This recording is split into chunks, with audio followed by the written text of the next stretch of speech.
What's up, you wonderful, beautiful nerds? Welcome to another Windbreaker episode discussion with your humble host, me, Shin the Hero. And before we get into our episode 3 Windbreakers discussion, I need you to do a favor for me. Just once, do a solid for me. Hit that like button and the subscribe button. It helps us out a ton at the Anime Association, and it's free for you. So, like, there's that. Now, there will be spoilers in here because we're having a discussion about Windbreakers episode 3 and everything like that. But let me introduce my other wonderful co-hosts. I have Mr. Gin You Talk, Hello. Forbes. What's good, y'all? I refuse. I refuse to call him. You ain't gotta call. You just call me A1. Yeah, I refuse. A1 4. I refuse. And the reaction man himself, Anime Addict. What's going on, guys? I'm excited to be here. All right, guys, we are gonna jump into I'm gonna just get y'all first general impressions of episode 3. I mean, we can talk about it's season 2, episode 3 of Windbreakers. We can talk about the first 2 episodes as well, but give me your general just feeling of episode 3. How did y'all? Because this is what was it called? Restart episode 3. Restart. That's what it was. Give me what you feel like. Give me a quick bite of. Yeah, it was quite good. There was a lot of character progression, which is obviously what I'd been hoping for. There were hands, so which I like to see. But I think most important thing that I've taken away from this episode itself was just that the characters have somewhat grown a little bit more, which is obviously key, especially when you just have an anime that just really solely has a lot of hands. You want to see some type of development. So that's kind of what I took away from the episode, and I thoroughly enjoyed that. All right, Addict. What about you, man? I love how close all of them are. I love how they basically all have like the same goal. Like they want to protect each other and protect their town. I love episodes that have like a resolution to like a fight or something like that, because it's just as important as the fight is. So overall, I really like the episode. My bad, fellas.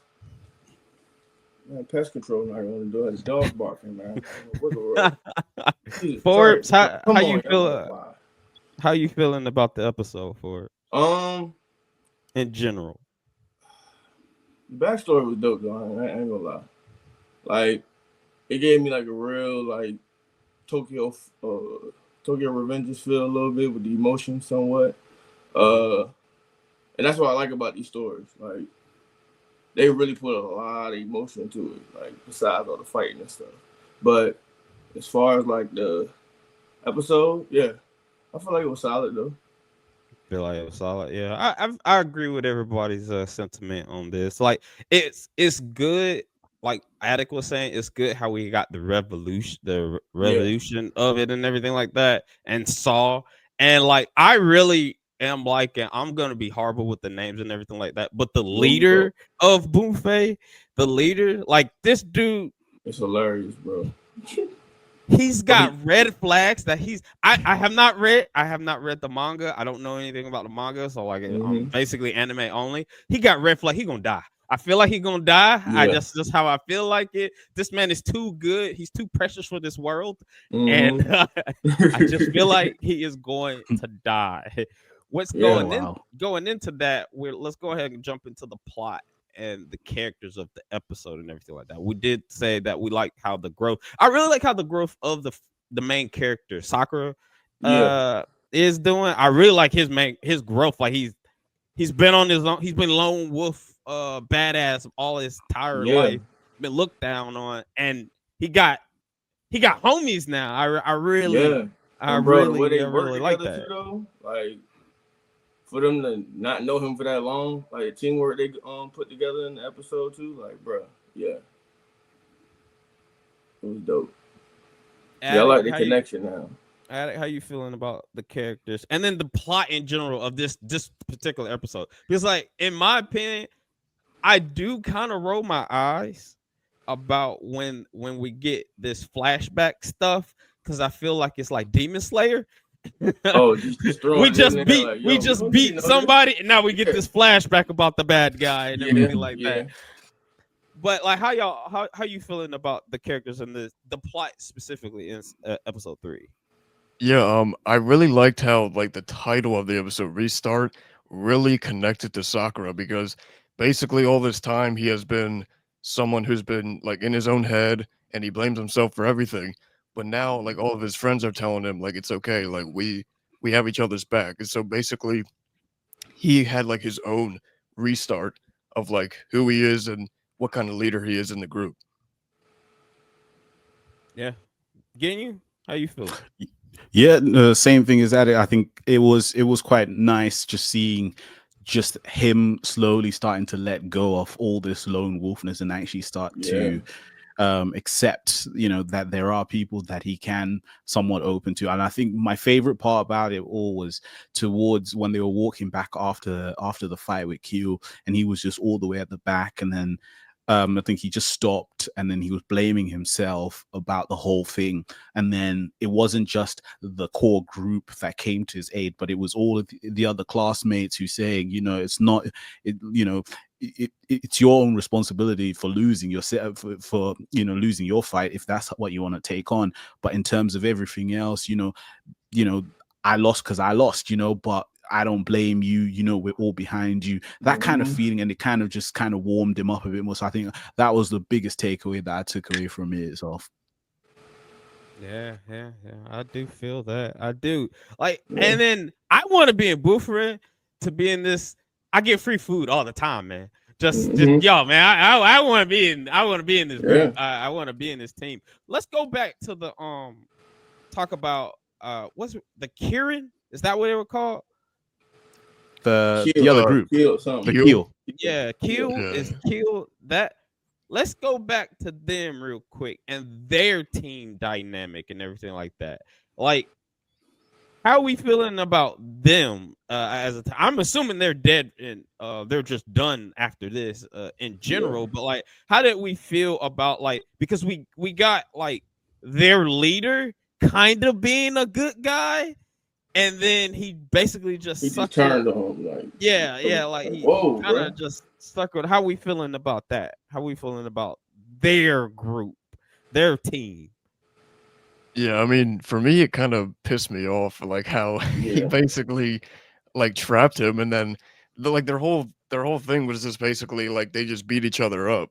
And so it's Yeah. like they're kind of just using each other, Yeah, and like if There's one of no them, teamwork. yeah, like if there's no teamwork, like if one of them necessarily doesn't have enough money to pay one of the other ones, they just beat each other up for it. Mm-hmm. yeah. Bro, it's like they had a motive, like get down and lay down, basically. Like if you don't want to do this, you're gonna beat it out of you, bro, until you do. Like, and that's when you saw they all didn't really have no connection except for a couple of them, probably, yeah. But they were just wild when they fought too, so that explains that too, like why they was, you know what I'm saying, how they was fighting. Like, it was really no teamwork. It was just like one-on-one type stuff. Yeah, I agree, and I think the biggest thing that I saw as well, like especially when Nagato tried to help that guy that little kid that was getting bullied. What I saw is that it wasn't that the fact that he was a nice guy. I saw him as this was a master of a pyramid scheme. He pulls you in, Yeah. makes you feel like, oh hey, you're cool. I y'all want about you to to be be part of my team. group. Yeah, even though he knows you're weak, he's like, oh, I want you to be part of my group, hold this, and that. And then as he said, once you enter these doors, you can never leave.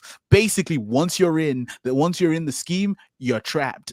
You're done. And I think that's what I took away. That man was not a nice guy. He was just a Terrible. con artist of the highest order. That's why I was gonna lead into my next little point thing. What y'all didn't like about the episode? Because like to me, that right there, it to me when he saw that, okay, sure, we can't leave. I gotta go home at some point. Yeah. I don't have to come back. Y'all don't know where I live or anything like that. I don't have to come back. Sure, I'll take this beating. sure, I'll take this beating, but you ain't never gonna see me again. I Mm-hmm. put money on this. You ain't gonna never see me You gotta again. find me.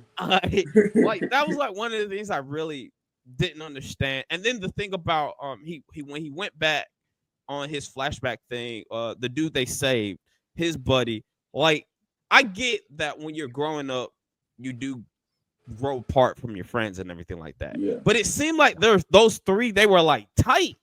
Yeah. Where were the other two when he was down like that? Why he didn't like they were tight, like super tight when they were kids. Why he didn't go say anything when he got put in this group or in this predicament and everything like that? It's like that type of cliche thing that really kind of hurts me. For me, hurts the story in general. For me, at least for this episode. How y'all feel? What was something y'all didn't like about the episode? Yeah, I mean, based on like that, like you said, like the cliche, like, cause bro, like, I've been looking at these type of delinquent mangas and all that anime for a minute, like ever since like Fro Zero, like, and that's where like I see it, like when it comes to that type of I guess you could say genre, it's always something like that. Like, okay, I know I can get out of this and get away from it, but my pride, like, I guess it's like their pride is too much for them to like basically like run, or they're scared they're gonna run into them, so they just do it anyway, and they ain't got nobody else to go to. Like, so yeah, it's like it's like a, you know what I'm saying, something that I've probably seen before type stuff. So that's probably like the I agree with you, Shane. Like,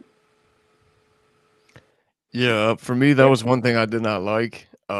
And another thing, like I asked myself as I was watching it, I was like, where are his parents? Because, bro, like if one thing but you know what though? Like some of the high schoolers, are they in high school in this? Yeah, they in high school. I think they in high school. Some of the high schoolers basically live by themselves because their parents, the way they work, I guess they have to like what's the word I'm looking for?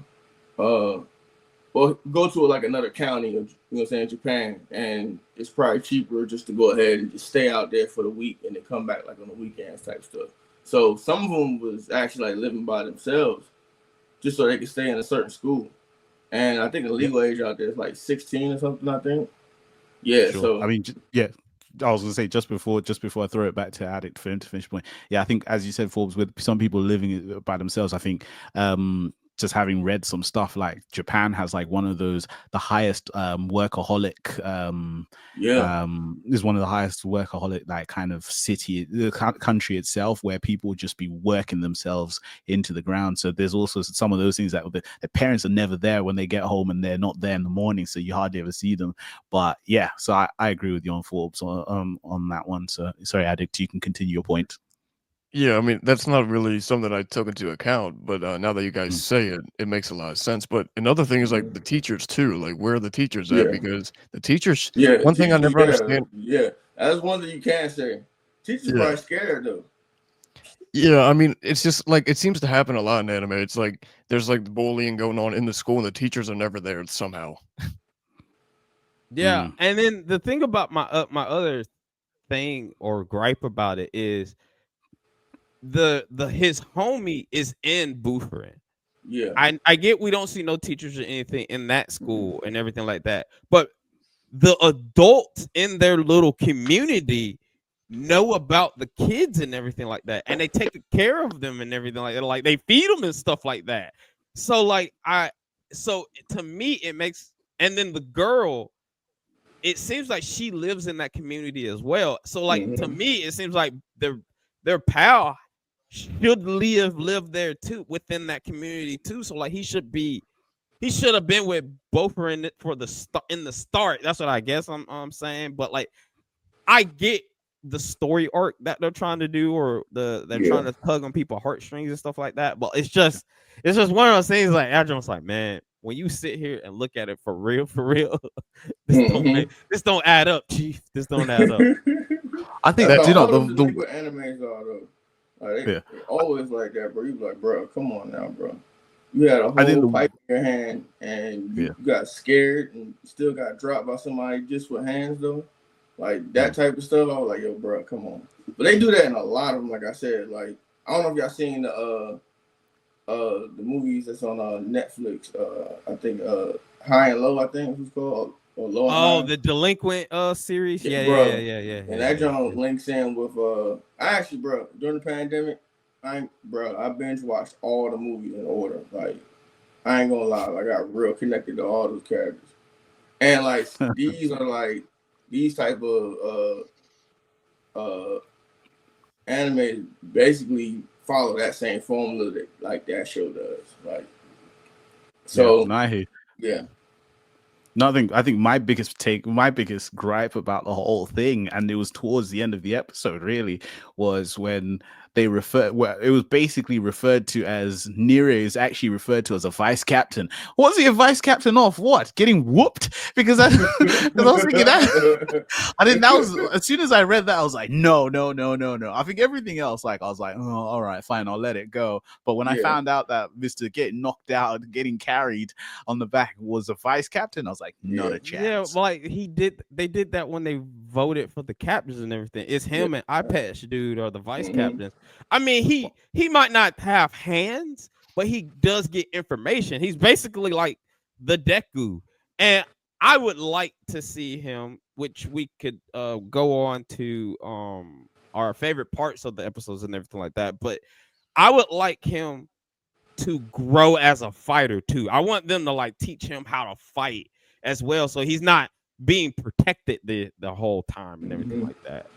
Like, cause like going into favorite parts, I like the fact that he realized our cool eye patch dude couldn't really do what he wanted to do because he's trying to protect him.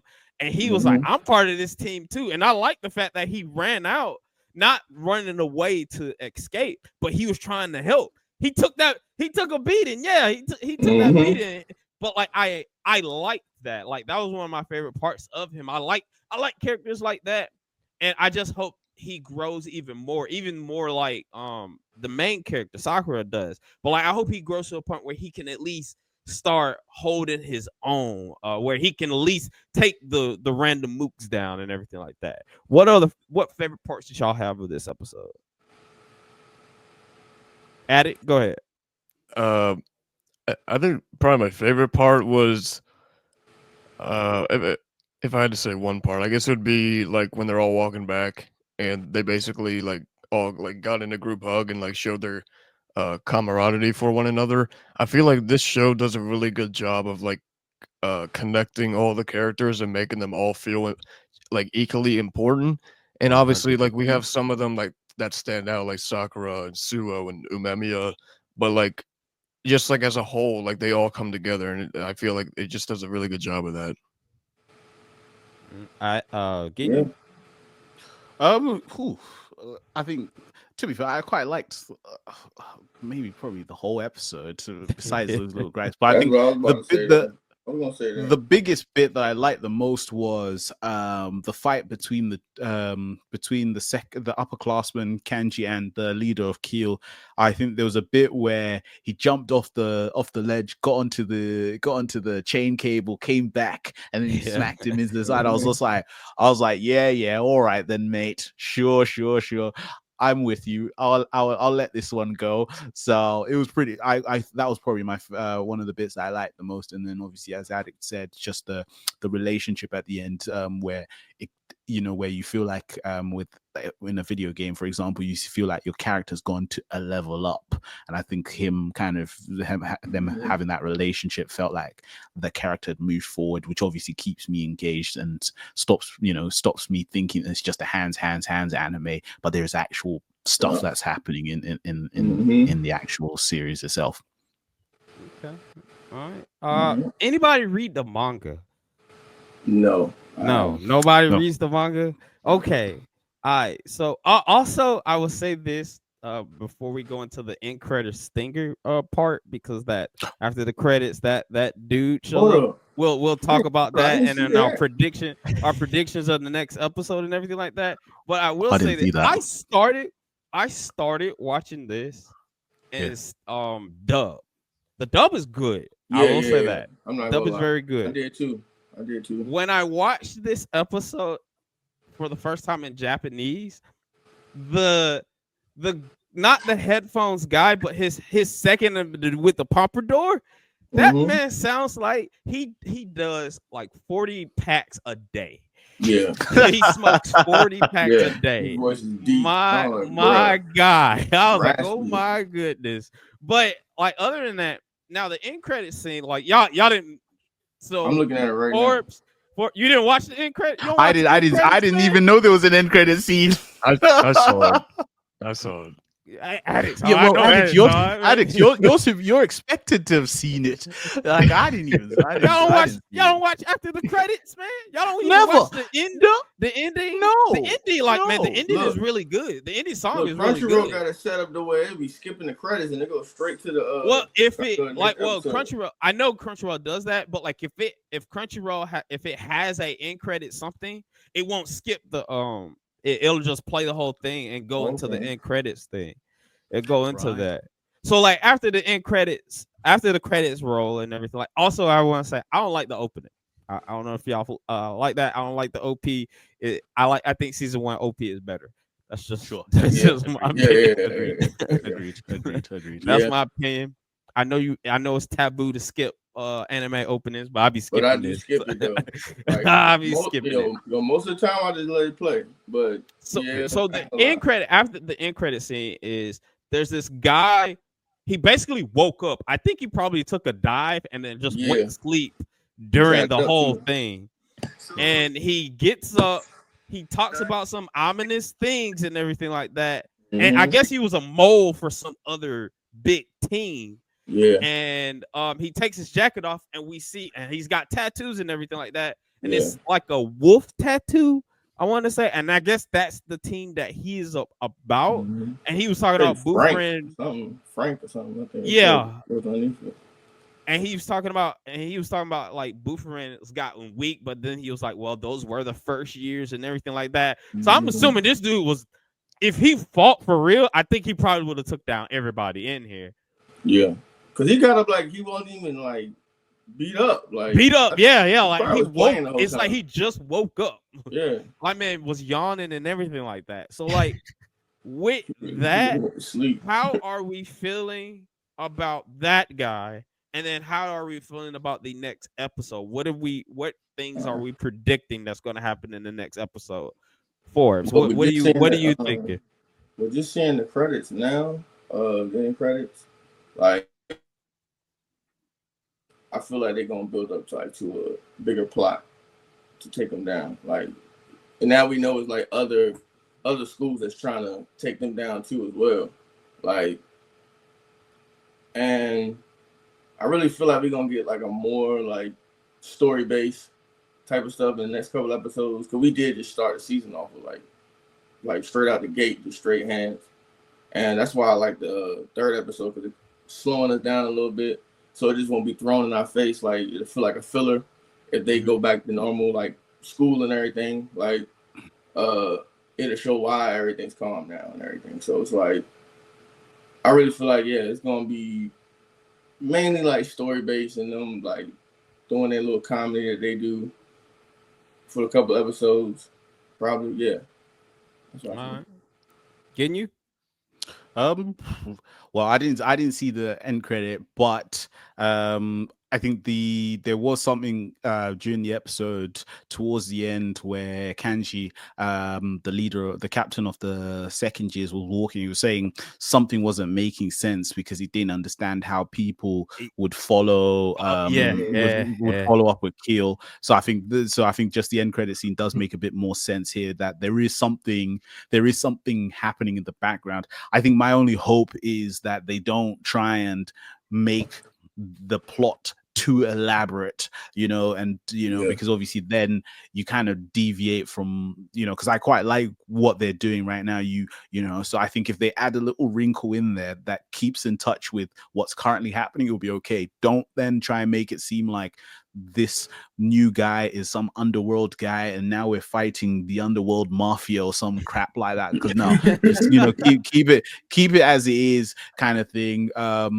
So I think that's one. I think for my prediction, I'm hoping. I think the ultimate curiosity that I have, and I'm hoping in the next couple of episodes we actually see something that ties it up, is one of the four pillars under Umeme, the woman with the red hair. I need to see what she about, because that's a giant of a woman, and I'm sure if she's one of the four pillars, she must throw some real deep hands, and I think I just want to know a little bit more about it. So hopefully in the next couple of episodes, which would probably lead up to almost halfway through the season, we get something in there which would then lead us into the final half of the season, and it all makes sense when the four pillars show up eventually. At it.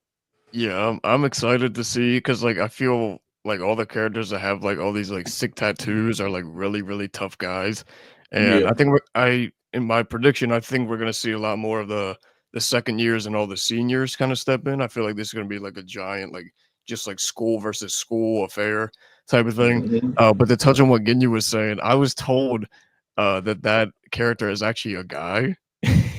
I And figured. I yeah, figured it was a cross-dressing dude. yeah, so I don't know what the deal is with that, but, like, I'm very curious to see, like, what that character's all about. Because if Mhm. someone, Sure. like someone that strong dresses up as a woman, like, what does that say about, like, what they can do? He did have on a sleeveless turtleneck, bro. Fair. Right. Yeah. And I will add about that. Like, even though I don't like the opening, anime openings tell you a lot about the show. There is a little part in the opening with that character that getting you mentioned, and you see them, and it seems like we're gearing up for like a big kind of like war type thing that's gonna happen Yeah. at the end. But like these next couple of episodes, I hope I want to find out more about Eye Patch Guy, because he's just super mysterious and he's cool. He's probably my favorite character. Yeah, He's he's my probably my favorite favorite. character. He's probably my favorite character. I He's so also cool. want Eye Patch Guy to show um our His other our eye. information guy who got bodied. Not necessarily, we don't need to see his Sharingan. I know he got a Sharingan. That's what he got. We don't need to see Mhm. that. But I want information guy to learn some kind of martial or some Kempo from him. Yeah. Like, because like he does a lot of defense, and the same thing with the pink hair guy. They do a lot of defense stuff. So Yeah. if they can at least teach him that, I think he'd be Yeah. gold. I do Pink think hair he'd be guy gold. is psycho, Yeah. man. He's good dude. Especially I saw the bit where he rolls, because he always walks around with his jacket quite low, and then he just Yeah, pulls it up, and then pull it you up just and know got he's about to serious. throw hands. Got Oh serious. yeah. So I that was will cool. say the fights in this show are Yeah, pretty good. they do be drawing Like hands, bro. they throw real good hands up in here. I will say that. But that's the discussion of episode 3, season 2, Windbreakers. You tell us down in the comments below what you thought about it and all that jazz, and we will catch y'all in the next one. Anime Association out.